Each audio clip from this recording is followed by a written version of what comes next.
What's up, guys? This is Justin and Devin with Interactive ATV Trails. We just finished up the Eva Conover Trail and also part of the North Coal Wash Trail.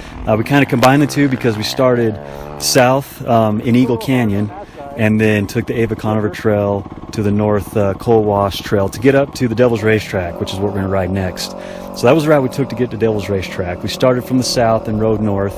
And the beginning section coming out of Eagle Canyon, it's a pretty steep ascent, pretty steep climb up. It's loose, and then you have quite a few sandstone ledges that you really got to be looking ahead and picking the right line, making sure you're in the right gear. And that's pretty much the story throughout that section of the trail until you get to the North Coal Wash. It's nothing but loose sand followed by sandstone ledges, steep climbs and descents. A couple of tight switchbacks that aren't super sharp, but they're sharp enough that you got to slow down enough to gear down and then prepare yourself for that next climb up. I think a lot of most of the switchbacks, they're pretty steep climbs out of the sand. So if you're not in the right gear, I bogged it down quite a few times and ended up in neutral.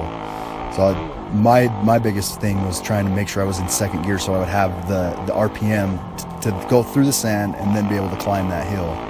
Because there's ledges and, like you said, rocks all over. So if you're not in the right gear, you're gonna stall out. Yeah, one of our guest riders with us, he has been on the bike for a couple years and just wasn't used to riding this type of trail and stalled out and found himself on the side of the hill and trying to kickstart it and everything. And you know, picking the right line, picking the right gear, you can avoid all of that.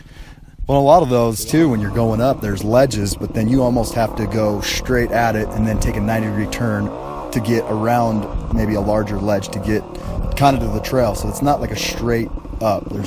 You're constantly weaving back and forth to try to traverse all these different ledges. Absolutely. Tons of obstacles. I can't stress enough the importance of keeping your eyes forward, looking way out ahead, and picking your line so that you can avoid a lot of those rocks. But also, if you're doing that, you can pick the right rock to launch you and get some air. Yeah.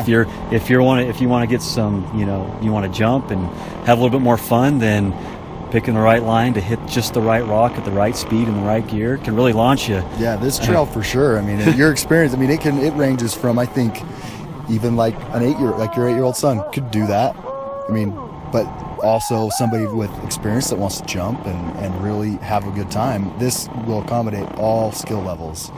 Maybe not the real beginner, but I think even intermediate all the way up to an expert rider would really enjoy this trail. Yeah, I mean, as we were entering the trail, there was another group coming the opposite direction from us, and there was a woman riding a 125. Yeah. And she looked like she was in one piece, so she was able to do it. But I have no idea what her skill level's like, just saying that little 125 in the hands of anybody could do it. I think, yeah, any bike. I don't think there's we've got 450s and 250s here, and I mean, I don't think one has an advantage over the other. Yeah. Once you get to the top, you can ride up to the very edge of the cliff, and if you have extreme vertigo, I wouldn't even go near it. But I was starting to get a little shaky getting over that edge. But you look down into the wash, and it's probably 100 feet, 150 feet. 100. And if you were doing that at night and you came around a corner too fast, carrying too much speed, oh boy, that'd be scary. Yeah, and that's another thing to point out is just be aware that other people are probably coming in the opposite direction. So just be responsible. Don't be racing around beyond your comfort level, and also just be prepared to stop and slow down, even if there's not someone coming. There's a couple of blank corners where you're speeding up to the top of the hill, and then it turns down and down to the left, and it's just nothing but ledges. And so you got to slow down, gear down, so you don't lose control going down that. Yeah, and if you get too comfortable on some of those, and you're jumping and you're having a good time, there's times where there's a ledge, and you jump it, the other side is boulders, rocks, you name it, thick, deep sand. There's some areas with some really deep sand that if you're not positioned on the bike just right, and you hit the front brake or something, and you're going down. Yeah, you gotta be careful of that. And then the rest of the trail is in the North Coal Wash, which it's a really fast wash. It's a racetrack. It is a racetrack. Like I said, we're going to ride the Devil's Racetrack. Interstate for sure. Yeah, I mean, we flew down it. You clocked us at what? 50. There was sections where I looked down and we were 55 miles an hour, and in thick, heavy sand, deep sand. So yeah, we were booking it. We were booking it. We were booking it. And I think the key going through that thick sand is just taking the weight off that front tire, kind of putting your weight on the back, keep your momentum going so that your front tire doesn't dig in and start to wobble. Because there are sections all the way to where you meet up with the Devil's Racetrack where the sand gets really deep. And if you just start to wobble, that sand just accentuates it. But there's a lot of room. You've got a lot of room in some of those areas where it's really deep to really pick a line. And if you get out, if you lose you lose it. You know, you got plenty of. There's not like a big boulder or anything, you know, that you've got to avoid. You know, there's plenty of runoff if you lose it. Yeah. You got to watch out for the water, the stinky water. Stagnant water. It smelled like a sewer. It did. It's just. It was disgusting. It was disgusting. So if you're not in the lead and you're behind someone, you may want to stay back a little bit, or else you're going to get splashed and you're going to stink like crap. It's bad. It's bad. Yeah. But that that last section of the wash before the Devil's Racetrack really started to get tight and windy, and actually some of the brush was growing up around it, and it was a lot of fun. It was a lot of fun. There's a lot of banking turns where you can really accelerate out of those and pick up some speed coming out of the turn. So I think overall, the combination of these two trails, I would say that the first section, the Eva Conover Trail, is difficult. Yeah. Even if no matter your skill level, you're going to be tested on that trail. And then the coal wash, probably a moderate.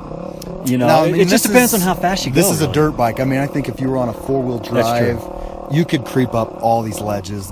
Pretty much all of that trail, you know, you could go at a very low speed, four-wheel drive, you know, and I think a sport quad would really be testing your clutch control, and there'd be some areas where you'd have a hard time getting around. But, I mean, I think it's still doable. You bring up a good point about the quads. We haven't really talked about the quads yet, but if you're going north to south, some of those steep ledges, I'd be a little nervous on a quad going up some of those ledges, because some of them they're 2 or 3 feet. Yeah. And you got to really put all of your body weight on the front of that quad to keep it from rolling back. So I'd be a little nervous going north to south. But an experienced rider. I really think I have a lot of fun on it, regardless of what you're riding. Yeah, so that's our impression of the Eva Conover Trail and the Coal Wash Trail. It's a lot of fun. You can really race around it. You can really pick up a lot of time on that section of trail. We had a great time. We had a blast. It tested us. It wiped us out. I'm pretty tired, and we still have the Devil's Racetrack ahead of us. Yeah. We left the hardest for last. So this is Justin and Devin with Interactive ATV Trails. Hope you've enjoyed it, and check out our other videos. Find another place to experience life.